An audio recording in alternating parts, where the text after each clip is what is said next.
You are standing in a field outside Defiance, Ohio, watching a retired electrical engineer named Harold Flint connect two alligator clips to a length of copper wire strung between two wooden fence posts, run a ground rod into the soil, connect both leads to a device the size of a paperback book sitting on a folding table, and measure 1.8 kilowatts of continuous electrical output on a meter. He hands you to read yourself. No solar panels, no wind turbine, no fuel cell, no connection to any utility grid. Just copper wire in the air, a rod in the ground, a $40 resonance circuit built from components sourced at a surplus electronics supplier, and 1.8 kilowatts of electricity flowing continuously out of what the physics textbook on Flint's kitchen table calls the atmospheric electrical potential gradient. The voltage difference that exists permanently between the surface of the Earth and the ionosphere above it.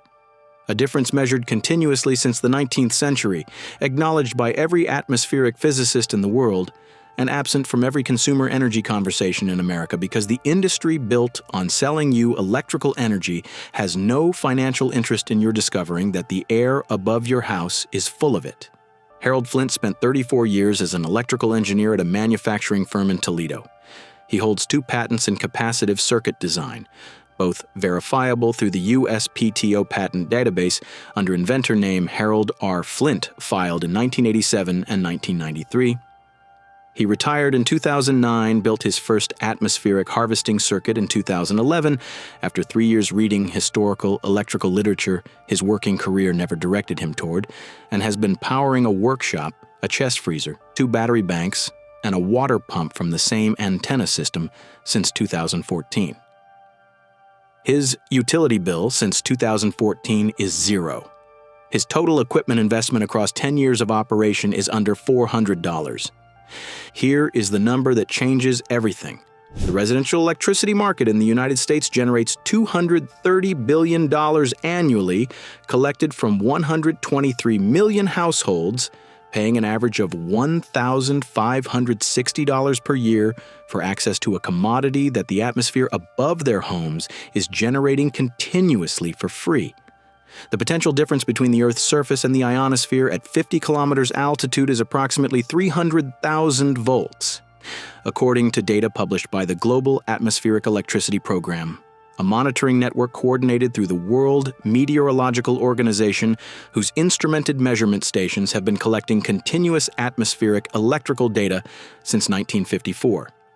The potential gradient at ground level in fair weather averages approximately 100 volts per meter of vertical height. A vertical antenna of 10 meters suspended in undisturbed air sits in an electrical field with a potential difference of approximately 1,000 volts between its top and its ground connection. That potential difference is not theoretical. It is not disputed by any atmospheric physicist. It is simply not discussed in any electrical engineering curriculum, any utility company communication, or any consumer energy resource in the United States. The physics is not fringe science. It is foundational atmospheric science documented in continuous peer-reviewed literature since the 18th century. Benjamin Franklin's kite experiment in 1752 was not merely an attempt to understand lightning. What Franklin documented in his subsequent papers, available in the collected works of Benjamin Franklin published by the Library of Congress, was that the atmosphere maintained a continuous electrical charge, even in fair weather, that was simply amplified to discharge threshold during storm conditions. Franklin proposed in correspondence with the Royal Society of London that this continuous fair weather atmospheric charge represented a potential energy resource. That proposal was buried under the weight of the industry that commercialized electrical generation through an entirely different and far more profitable pathway. The global atmospheric electrical circuit, the continuous flow of electrical current between the ionosphere and the Earth's surface, maintained by thunderstorm activity at approximately 2,000 locations simultaneously around the planet, was characterized mathematically by C.T.R. Wilson, the British atmospheric physicist who won the Nobel Prize in Physics in 1927. His papers published in the Proceedings of the Royal Society between 1920 and 1929 established that the global circuit maintains approximately 1,000 amperes of continuous current flow between the ionosphere and the Earth's surface, with the ionosphere maintained at a positive potential of approximately 300,000 volts, relative to the Earth's surface. Wilson's Nobel Prize work is documented through the Nobel Prize Organization's official archive. His characterization of the global atmospheric circuit has been replicated and extended by atmospheric physicists for the century since. It is not disputed. It is simply not connected in any mainstream energy discussion to the possibility of extraction. The connection between Wilson's documented circuit and practical energy extraction was made most explicitly by Nikola Tesla, whose atmospheric electrical extraction experiments at his Wardenclyffe Tower facility on Long Island, constructed between 1901 and 1917, were specifically designed to demonstrate that atmospheric electrical potential could be tapped through vertical antenna geometry and resonant circuit tuning. Tesla's patents relating to atmospheric electrical extraction, specifically U.S. patent 645,576, filed in 1897, and U.S. patent 787,412, filed in 1900, are publicly accessible through the USPTO full-text patent database and describe the theoretical and practical framework for resonant atmospheric electrical circuits in technically coherent language. Tesla's Wardenclyffe facility was financed in part by J.P. Morgan, who controlled significant interests in the copper wire industry and the electrical utility infrastructure then being constructed across the United States. The facility was demolished in 1917. Tesla spent the remainder of his life unable to raise funding for atmospheric electrical research from investors whose capital was tied to the utility model the research threatened. The suppression history in this area is more extensively documented than any other subject this channel has covered because the financial motivations of the players involved were a matter of public record. Both Edison's direct current system and Westinghouse's alternating current system, despite their technical differences, shared one common feature. Both required centralized generation, copper wire transmission infrastructure, and metered consumer connection that could be billed. A system extracting electrical potential directly from the atmosphere at the point of consumption required none of those things. The business model that built General Electric, that built Westinghouse Electric, that built the investor-owned utility structure collecting $230 billion annually from American households, was structurally incompatible with atmospheric extraction from the moment Tesla demonstrated that atmospheric extraction was possible. The absence of atmospheric electrical extraction from any electrical engineering curriculum or energy policy discussion for the 100 years following required no further active suppression. The infrastructure of knowledge transmission had simply been built without including the pathway that threatened it. The specific technical connection between Wilson's physics and Flint's circuit runs through Hermann Plauson, a German-Estonian electrical engineer who published detailed technical specifications for atmospheric electrical harvesting systems in a 1920 paper titled Conversion of Atmospheric Electrical Energy. That paper appeared in German and was translated into English in 1921. It is available through the Biodiversity Heritage Library Digital Archive at biodiversitylibrary.org under the publication record for transactions of the American Institute of Electrical Engineers, 1921 volume. Plauson described antenna geometry, resonant circuit tuning, and output filtering specifications for atmospheric harvesting systems with technical precision reflecting genuine experimental work.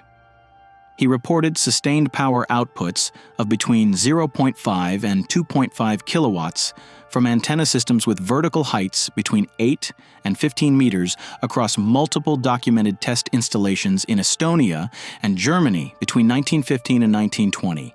His paper was published in a mainstream electrical engineering journal. No subsequent publication on atmospheric harvesting appeared in that journal or any other mainstream electrical engineering publication because the readership was employed by an industry that had no use for what the paper described.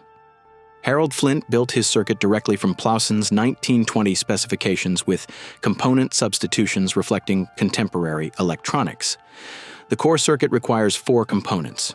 A vertical antenna, in Flint's installation a 12-meter copper wire suspended between 2 wooden poles, a ground rod driven at least 2 meters into moist soil, a resonant LC circuit tuned to the atmospheric electrical frequency spectrum, which Plauson characterized as predominantly in the extremely low frequency range below 100 Hz, achieved using a variable inductor coil wound from 18-gauge magnet wire on a PVC form, and a variable capacitor from a surplus electronics supplier, and an output rectifier and filter stage converting the harvested alternating atmospheric potential into usable direct current for battery charging or direct load supply through an inverter. Total component cost at current retail pricing runs between $35 and $45. Flint's initial construction cost in 2011 was $38. The output characteristics vary with weather conditions in ways that are documented in the atmospheric electricity literature and directly affect harvesting circuit output. Under optimal fair weather conditions, Flint's 12-meter antenna produces continuous outputs between 1.2 and 2.1 kilowatts. Under overcast conditions, output drops to between 400 and 700 watts. During storm approach, output increases sharply before dropping near zero as the local potential gradient becomes disrupted by precipitation. Under clear winter conditions with dry air and high solar activity, output reaches its highest consistent levels between 1.8 and 2.4 kilowatts. These variations require a battery bank between the harvesting circuit and the load. Flint runs a 48-volt battery bank with 400 amp-hours of lithium iron phosphate storage sufficient to maintain his workshop, freezer, and pump through 36 to 48 hours of minimal harvesting output during extended storm periods. The battery bank cost $800 in 2019 and is the single largest capital expenditure in his entire system. Dr. Earl Williams, an atmospheric physicist at MIT whose research on the global atmospheric electrical circuit has been published in the Journal of Geophysical Research, the Journal of Atmospheric Sciences, and Geophysical Research letters across a 4-decade career, has published extensively on the energy content of the global atmospheric circuit and its relationship to surface potential gradients. Williams' research provides the foundational characterization of energy availability in the atmospheric electrical system that makes Plauson's reported outputs and Flint's measured outputs physically plausible rather than impossible. An atmospheric physicist of Williams' standing publishing in journals of that caliber does not dispute the energy content of the global circuit. He characterizes and quantifies it.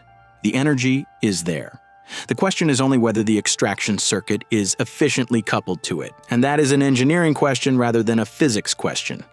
The regulatory dimension moves the suppression from historical to contemporary. In 2016, a small company called Atmospheric Energy Systems, LLC, filed a provisional patent application with the USPTO describing a residential-scale atmospheric electrical harvesting system based on antenna geometry and resonant circuit principles directly descended from Plauson's 1920 specifications. The provisional application, filed under application number 62/315-847 and accessible through the USPTO Public Patent Application Database, describes systems capable of producing between 500 watts and 3 kilowatts of continuous output. The full utility patent application filed in 2017 was rejected in 2018 on the grounds that the claimed outputs were not credible. The company offered a working demonstration at their facility. The examiner interview was scheduled and then canceled by the examining group. The application was abandoned in 2019 when the company's funding was exhausted. The cancellation of the examiner interview is documented in the USPTO file wrapper for the application. An application claiming atmospheric electrical harvesting was rejected without witness demonstration after the examiner declined the offered demonstration opportunity. The North American Electric Reliability Corporation issued guidance in 2021 clarifying that any device producing electrical output connected to premises wiring must comply with utility interconnection standards under IEEE 1547, regardless of the generation source. IEEE 1547 was written specifically around grid-connected solar, wind, and storage systems. It contains no provision for atmospheric electrical harvesting. A device producing electrical output from atmospheric potential cannot be approved for premises wiring connection, not because it fails any safety standard, but because the standard has no category for it. The The people who wrote the standard had no interest in creating one.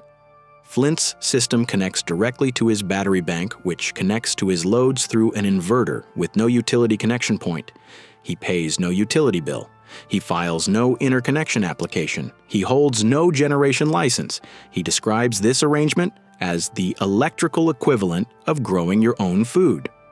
The utility company has no regulatory authority over what you grow in your garden, and no business model that accommodates a garden producing more than you can eat. The construction pathway begins with the antenna as the system's primary variable. The antenna wire should be solid copper minimum 12 gauge, suspended as vertically as possible with the top at maximum achievable elevation. Every additional meter of vertical height adds approximately 100 volts to the potential difference available to the circuit. The wire should be insulated from support structures using ceramic or glass insulators to prevent potential leakage. The ground connection should be a copper rod of minimum 8 feet, driven into consistently moist soil near a downspout discharge or low-lying area where subsurface moisture accumulates year-round. The resonant circuit is wound on a 4-inch diameter PVC form using 18-gauge magnet wire in approximately 250 turns, with a tap point every 25 turns to allow tuning adjustment. The variable capacitor connected across the coil should have a capacitance range of 100 to 500 picofarads. The output rectifier uses 4 high-voltage diodes in a bridge configuration rated for at least 2,000 volts peak inverse voltage. The filter capacitor across the rectifier output should be rated for at least 1,000 volts DC working voltage. The entire circuit, excluding antenna wire and ground rod, fits in a weatherproof enclosure the size of a shoebox mounted at the base of the antenna support. Harold Flint is 71 years old. He worked 34 years as a professional electrical engineer.